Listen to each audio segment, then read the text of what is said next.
CSS দিয়ে টেক্সটের ভিতরে কিভাবে শ্যাডো অ্যাড করতে হয় সেটা কিন্তু আমরা শিখেছি। যদি এখনও না জেনে থাকেন তাহলে আমার সিএসএস এর যে টিউটোরিয়ালগুলো আছে, যে 7 নম্বর ভিডিওটা, এই ভিডিওটা আপনাকে দেখতে হবে। এই ভিডিওর ভিতরে আমি এখানে দেখিয়েছি কিভাবে টেক্সটের ভিতরে শ্যাডো অ্যাড করতে হয়।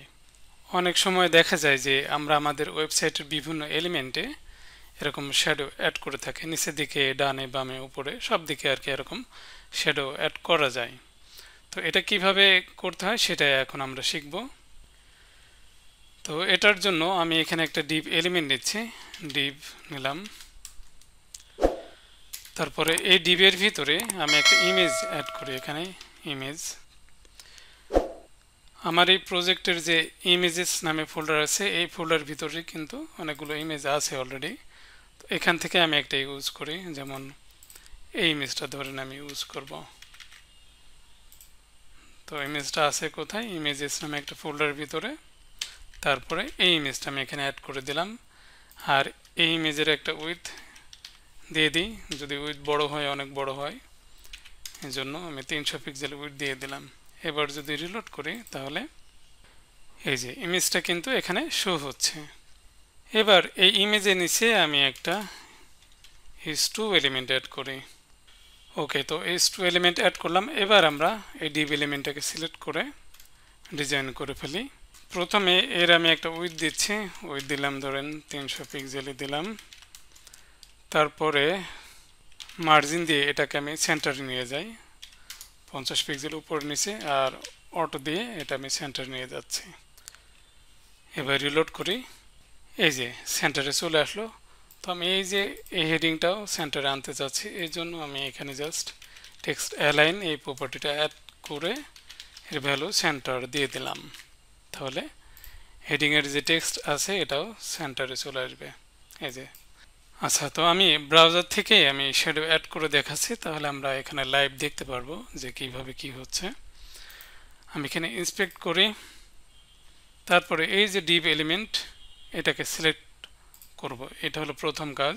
আপনি যদি নিজেও এভাবে করতে চান তাহলে এই যে ডিভ টুলটা কিন্তু নিচের দিকে থাকতে পারে, এটা 3 ডটে ক্লিক করে এটা ডান দিকে এইভাবে নিয়ে আসবেন।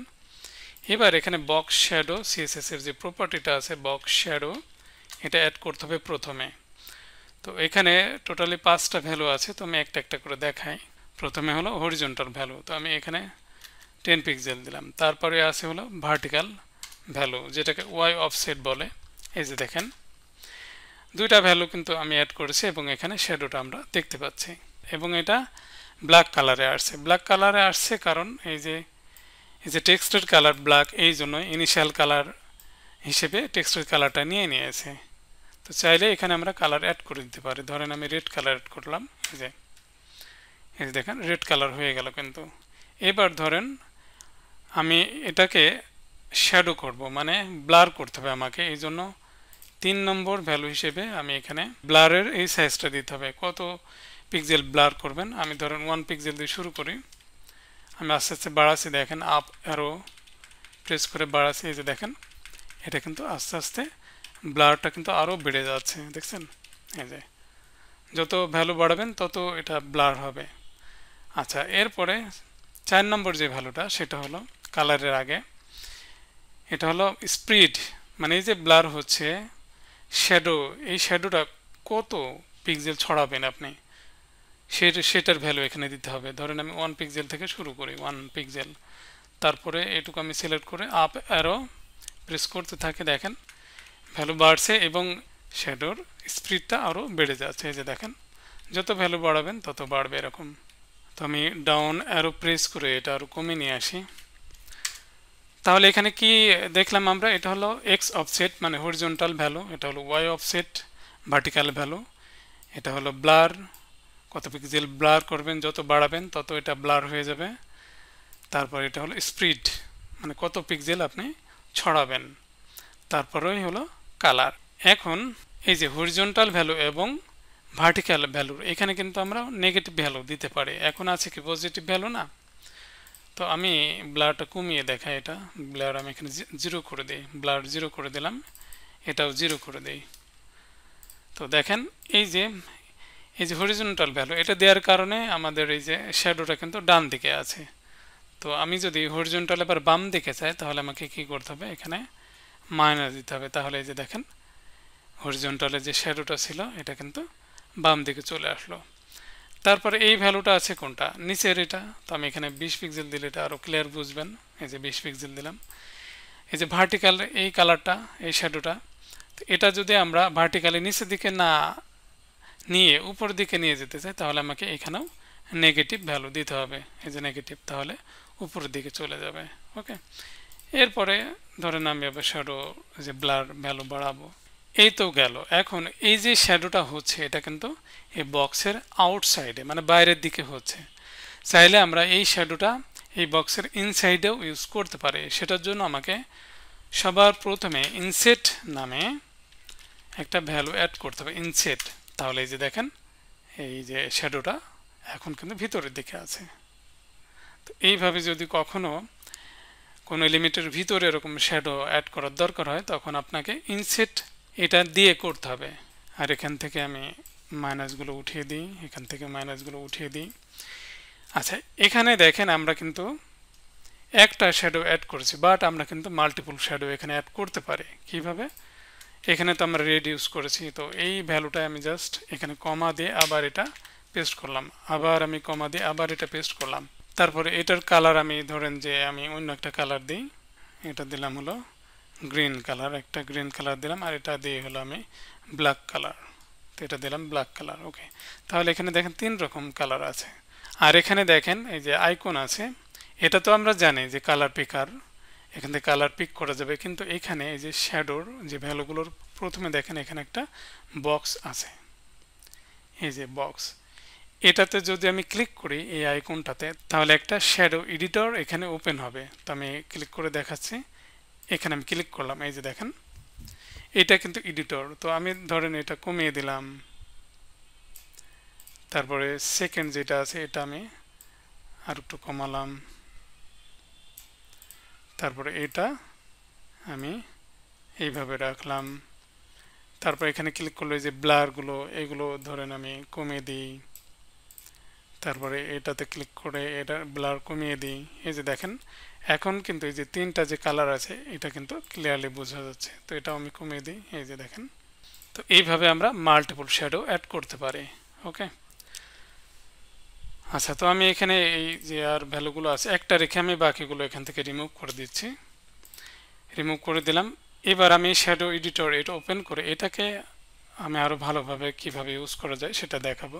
ক্লিক করবেন, ক্লিক করে এটা এই বলটা ঘোরান, দেখেন এই যে যেদিকে ঘোরাবেন শ্যাডোটা কিন্তু সেই দিকেই যাবে। এই যে দেখেন, তো আমি ধরেন এই দিকে নিয়ে আসলাম, আচ্ছা নিয়ে আসলাম। তো যত বাড়াবেন এই যে এটা কিন্তু এই যে সাইজটা কিন্তু বাড়ছে। তো এইভাবে যেইভাবে আপনার লাগে, এখানে ইনসেট আউটসেটও আছে, বাই ডিফল্ট আউটসেট, চাইলে আপনি ইনসেট এই বাটনে ক্লিক করে ইনসেটেও শ্যাডোটা অ্যাড করতে পারেন। তারপরে এই যে দেখেন ব্লার, তো ব্লার কতটুকু করবেন না করবেন এখান থেকেও এগুলো সেট করে দিতে পারবেন। ধরেন আমি 15 পিক্সেল ব্লার করলাম। তারপর স্পিড করবেন কি করবেন না সেটাও এখানে করতে পারবেন, যদি না লাগে তাহলে দরকার নেই। তারপরে এই যে ভ্যালুটা আসছে, অথবা কালার আপনি চেঞ্জ করে দেন, কালার ধরেন আমি ব্ল্যাক দিলাম। তারপরে ব্ল্যাক কালারে দেখা যাচ্ছে যে শ্যাডোটা অনেক গাঢ় দেখা যাচ্ছে। হ্যাঁ, তো শ্যাডোটাকে আমি চাচ্ছি যে একেবারে রিয়েল যেরকম ছায়া হয় সেরকম করতে, তাহলে এই কালারটাকে ট্রান্সপারেন্ট করে দিতে হবে। তো এটা যত কমাবেন কালারটা ততই ট্রান্সপারেন্ট হবে। এই দেখেন এখন কি মনে হচ্ছে না যে এটা রিয়েলি একটা ছায়া। তো হয়ে গেলে বাইরে একটা ক্লিক করবেন, এই ভ্যালুটা এখান থেকে নেবেন, নিয়ে তারপরে যেখানে লাগে সেখানে পেস্ট করে দিয়ে সেভ করে এবার রিলোড করেন। দেখেন এই যে হেডিংয়ের টেক্সটটা এটা একেবারে নিচের দিকে ঠেকে গেছে। তো এটা আমরা একটা কোডের মাধ্যমে ঠিক করতে পারি। ওভারফ্লো জাস্ট অটো দিতে হবে, তাহলেই হবে। ওভারফ্লো অটো দিয়েই এটা আমরা ঠিক করতে পারি, অথবা হিডেন, ওভারফ্লো হিডেন, যে কোনো একটা ভ্যালু দিলেই হবে। এই যে তাহলে সিএসএস এর যে ফ্লেক্স বক্স মডেল আছে এই মডেলটা ইউজ করে কিভাবে ওয়েবসাইটের লেআউট তৈরি করতে হয় সেটা শিখেছেন। আবার বক্স শ্যাডো কিভাবে অ্যাড করতে হয় সেটাও শিখেছেন। তাহলে এবার করে ফেলেন যে এই যে অ্যাবাউটের যে সেকশনটা আছে এবং সার্ভিসের এই সেকশনটা, এই দুইটা ডিজাইন করে ফেলেন। আশা করি এটা পারবেন। তো আমি জাস্ট বলে দিচ্ছি যে আগে আমরা যে কল টু অ্যাকশন যে ডিজাইনটা করেছি, এখানে আর কি ওই কল টু অ্যাকশনের এই কোডগুলো কেটে দেবেন। কল টু অ্যাকশনের যে স্টাইলগুলো আছে এইগুলো রিমুভ করে দিয়ে উপরে এগুলো রাখবেন, ঠিক আছে। আর HTML এর ভিতরে কন্টেনারের ভিতরে যে এলিমেন্টগুলো আছে এইগুলো রিমুভ করে দেবেন। তারপরে কি করবেন, তারপরে এই অ্যাবাউট এটা এই সেকশনের হেডিং হবে, এই জন্য আপনি H2 এলিমেন্ট নিতে পারেন। আর এই হেডিংয়ের নিচে দুইটা কলাম হবে, এখানে দুইটা কলামের জন্য দুইটা ডিভ এলিমেন্ট নেবেন। তো বাম এই কলামের ভিতরে ইমেজটা রাখবেন আর ডান এই কলামের ভিতরে এই যে দুইটা প্যারাগ্রাফ রাখবেন। আর এটা নিচে যে শ্যাডো আছে কিন্তু, তো এটা তো দেখলেনই কিভাবে শ্যাডোটা অ্যাড করতে হয়, এটা করে ফেলবেন। আর এখানে দুই কলামের লেআউট অ্যাড করবেন। তো যেহেতু ফ্লেক্স বক্স লেআউট কিভাবে অ্যাড তৈরি করতে হয় সেটা তো জানেনই। তারপরে সার্ভিস সেকশনে এটাও কিন্তু সেম, সব কন্টেন্টগুলো রিমুভ করে দেবেন, শুধু হেডিংটা রাখবেন। হেডিংয়ের H2 এলিমেন্ট অ্যাড করবেন, করে এই যে আওয়ার সার্ভিসেস হেডিং অ্যাড করবেন। এবং এখানে দেখেন যে 4টা কলাম আছে এবং 4টা কলামের উইথ কিন্তু সেম। এখানে একটা আইকন আছে, তারপরে H3 হেডিং আর কি, H3 এলিমেন্ট দিয়ে হেডিং অ্যাড করেন। আর প্যারাগ্রাফ P এলিমেন্টের মাধ্যমে কিছু ডামি টেক্সট, তো সবগুলোই সেম। তো এই যে আইকনগুলো কোথায় পাবেন, আইকনগুলো আপনি চাইলে ফন্ট অসাম থেকে নিতে পারেন, ফন্ট অসামের আইকন। তো আইকন কিভাবে অ্যাড করতে হয় যদি না জানেন, আমি যে CSS এর আইকনের উপর যে ভিডিওটা করেছি ওই ভিডিওটা দেখবেন। তো এইখানে যে আমি আইকনগুলো অ্যাড করেছি সেটা হলো এলিগেন্ট থিমের যে লাইন আইকনস সেটা অ্যাড করেছি। তো এই জন্য এলিগেন্ট থিমের যে লাইন আইকনস, আমি এইটি লাইন আইকনস দিয়ে সার্চ করছি, এটা সার্চ করবেন। সার্চ করে এই যে এই পেজে যাবেন, download 100 free line style icons. এই পেজে গিয়ে প্যাকেজটা ডাউনলোড করবেন। প্যাকেজটা ডাউনলোড করার পরে এখানে আপনি একটা জিপ ফাইল পাবেন, আগে আনজিপ করবেন, করে এই ফোল্ডার ভিতরে যাবেন, HVG ফোল্ডার ভিতরে যাবেন, ইন্ডিভিজুয়াল আইকনস নামে একটা ফোল্ডার পাবেন, তার ভিতরে যাবেন। তো এইখানে দেখেন যে সব HVG ফাইল আছে। তো এই ফাইলগুলো ওপেন করে করে এর ভিতরে যে HVG কোড ওইগুলো আপনি অ্যাড করতে পারেন, অথবা IMG এলিমেন্টের মাধ্যমে এই ফাইলটাকেও যেভাবে ইমেজের ফাইল লিঙ্ক করতে হয় ওইভাবেও লিঙ্ক করতে পারেন। তো এখানে কি কি আইকন আছে আমি দেখিয়ে দিই। এটা হলো প্রথম যে আইকনটা আছে, এটা মেবি ব্রাউজার একটা আইকন, তারপরে এটা হলো পেইন্ট আইকন, তারপরে এটা হলো মনিটর বা ল্যাপটপ, আর এটা হলো মোবাইল। এই 4টা আইকন। তাহলে শুরু করে দেন, আমার বিশ্বাস আপনি এটা করতে পারবেন।